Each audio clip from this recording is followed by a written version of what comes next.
This is a story from Andersen's Fairy Tales by Hans Christian Andersen.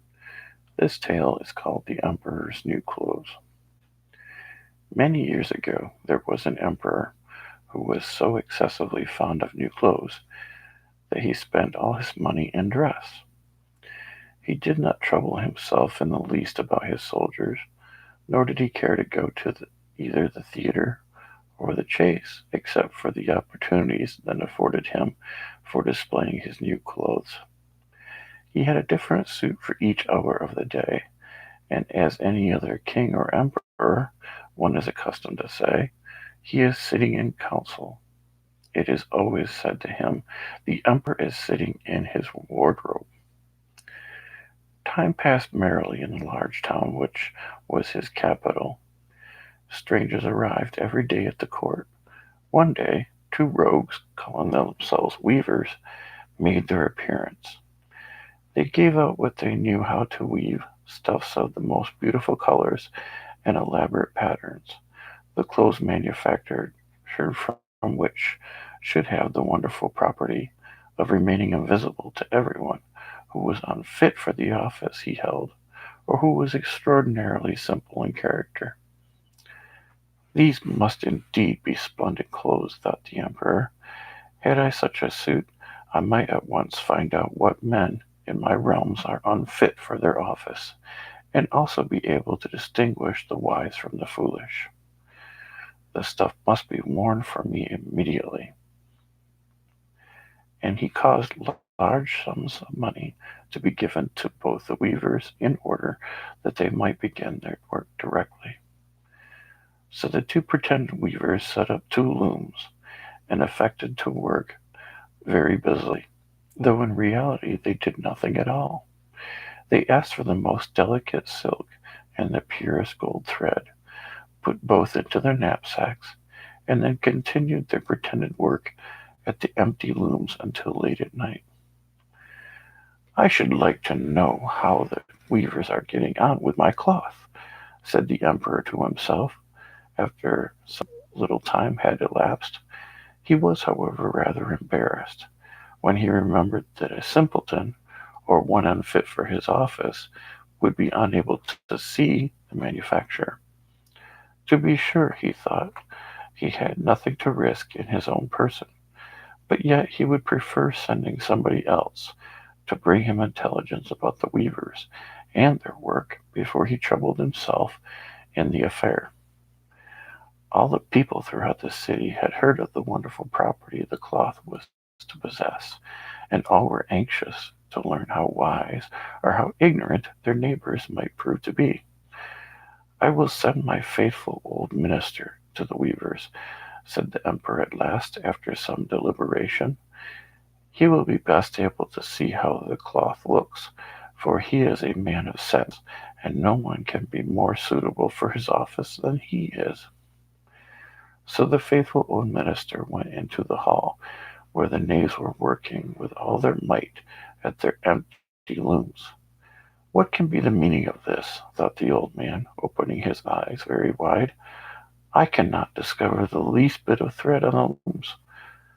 However, he did not express his thoughts aloud. The impostors requested him very courteously to be so good as to come nearer their looms, and then asked him whether the design pleased him, and whether the colors were not very beautiful, at the same time pointing to the empty frames. The poor old minister looked and looked, and he could not discover anything in the looms, for a very good reason. There was nothing there. What? Thought he again. Is it possible that I am a simpleton? I have never thought so myself, and no one must know it if I am so. Can it be that I am unfit for my office? No, that must not be.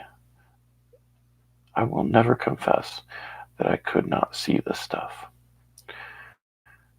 Well, sir minister, said one of the knaves, still pretending to work, you do not say whether the stuff pleases you. Oh, it is excellent, replied the old minister, looking at the loom through his spectacles. This pattern And the colors, yes, I will tell the emperor without delay how very beautiful I think them. We shall be much obliged to you, said the impostors, and then they named the different colors and described the pattern of the pretended stuff. The old minister listened attentively to their words and knew that he might be able to repeat them to the emperor. And then the knaves asked for more silk and more gold, saying that it was necessary to complete what they had begun. However, they put all that was given to them into their knapsacks and continued to work as much apparent diligence as before at their empty looms. The emperor now sent another officer of his court to see how the men were getting on, and to ascertain whether the cloth would be ready soon. It was just the same time with this gentleman as the minister. He surveyed the looms on all sides, but could see nothing at all but the empty frames. Does not does not the stuff appear as beautiful to you as it did to my lord the minister? Asked the impostors of the emperor's second ambassador, at the same time making the same gestures as before, and talking of the design and colors which were not there. I certainly am not stupid, thought the messenger. I must be that I am not fit for my good, profitable office. That is very odd, however. No one shall know anything about it. And accordingly he praised the stuff he could not see, and declared that he was delighted with both colors and patterns.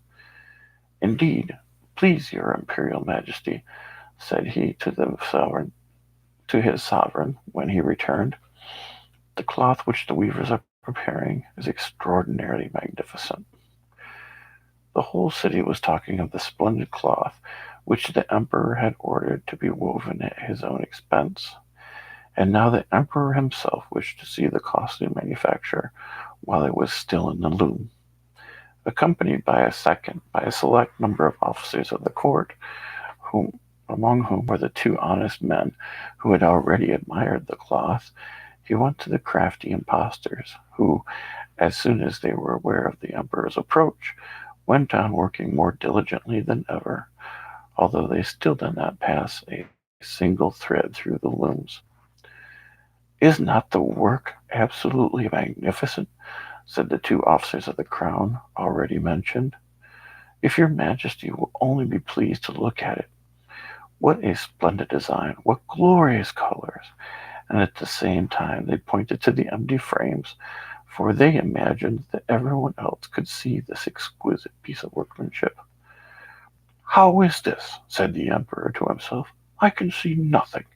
This is indeed a terrible affair. Am I a simpleton, or am I unfit to be an emperor? That would be the worst thing that could happen. Oh, the cloth is charming, he said aloud. It has my complete approbation. And he smiled most graciously, and looked closely at the empty looms, for on no account would he say that he could not see what two of the officers of court had praised so much. All this retinue over strained their eyes, hoping to discover something on the looms, but they could see no more than the others. Nevertheless, they all exclaimed, "Oh, how beautiful!" and advised his majesty to have some new clothes made from this splendid material for the approaching procession. Magnificent! Charming! Excellent! Resounded on all sides, and everyone was uncommonly gay. The emperor shared in the general satisfaction, and presented the impostors with the ribbon of an order of knighthood, to be worn on their buttonholes, and the title of gentlemen weavers. The rogues sat up the whole of the night before the day on which the procession was to take place, and had 16 lights burning, so that everyone might see how anxious they were to finish the emperor's new suit. They pretended on roll the cloth. They pretended to roll the cloth off the looms, cut the air with their scissors, and sewed with needles without any thread in them. See, cried they, at last, the emperor's new clothes are ready.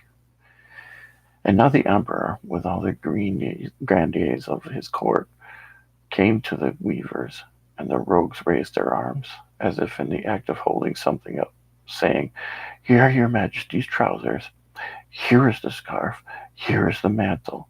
The whole suit is as light as a cobweb. One might fancy it. One has nothing on at all, when dressed in it. That, however, is the great virtue of this delicate cloth." "Yes, indeed," said all the courtiers, although not one of them could see anything of this exquisite manufacture. "If your Imperial Majesty will be graciously pleased to take off your clothes, we will fit on the new suit in front of the looking-glass." The Emperor was accordingly undressed, and the rogues pretended to array him in his new suit. The Emperor, turning around from side to side before looking in the glass, "How splendid his Majesty looks in his new clothes, and how well they fit!" everyone cried out. "What a design! What colors! These are indeed royal robes." "The canopy which is to be borne over your Majesty in the procession is waiting," announced the chief master of the ceremonies. "I am quite ready," answered the Emperor. "Do my clothes fit well?" he asked, turning himself around again before looking-glass, in order that he might appear to be examining his handsome suit. The lords of the bedchamber, who were to carry his Majesty's train, felt about the ground, as if they were lifting up the ends of the mantle and pretending to be carrying something, for they would by no means betray anything like simplicity or unfitness for their office. So now the Emperor walked under his high canopy in the midst of the procession, through the streets of his capital, and all the people standing by, and those at the windows, cried out, "Oh, how beautiful are our Emperor's new clothes!